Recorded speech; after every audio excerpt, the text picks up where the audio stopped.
আমি আমার খুলনা রেঞ্জের যিনি ডিআইজি আছেন ওনাকে কয়েকদিন আগে বলেছিলাম, কুষ্টিয়া এসেছিল, যে স্যার আপনার উপরে যারা আছে তাদেরকে বলেন বাংলাদেশ পুলিশ প্রশাসনে যারা আছে এবং অন্যান্য দিক বিভাগে যারা আছে প্রশাসন কেন্দ্রিক, তাদের বিভাগটা যেন আলাদা করে দেয়। তারা কোনো নেতা খেতা নেত্রী কোনো মন্ত্রী এমপির কথা চলবে না, তারা চলবে সরাসরি তাদের আইসির কথা মতো।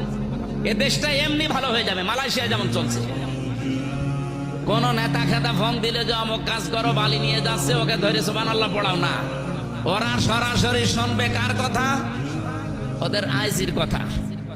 এভাবে চলতে দিন একটা বছর, অন্য কোনো কিছু লাগবে না, শুধু পুলিশ।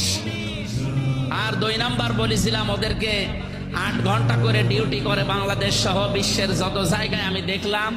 8 ঘন্টা 10 ঘন্টার উপরে ডিউটি কারণে, সুতরাং 8 ঘন্টার উপরে যারা ডিউটি করবে 2-5 ঘন্টা আরো বেশি, এই ওভার টাইম হিসাবে তাদের বেতন দেওয়া লাগবে। প্রশাসনে এটা নেই।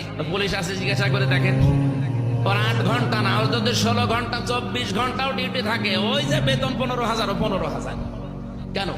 8 ঘন্টার পরে যেই কয় ঘন্টা ডিউটি ওদের বাড়তি হবে, ওদেরকে যদি আপনি ওভার টাইম হিসাবে টাকা দেন, ওরা কিন্তু এই রাস্তাঘাটে আর গাড়ি আটকিয়ে টাকা নেবে না।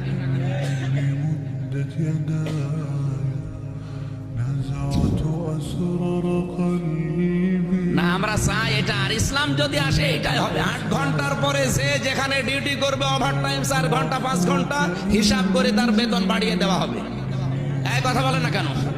একদিকে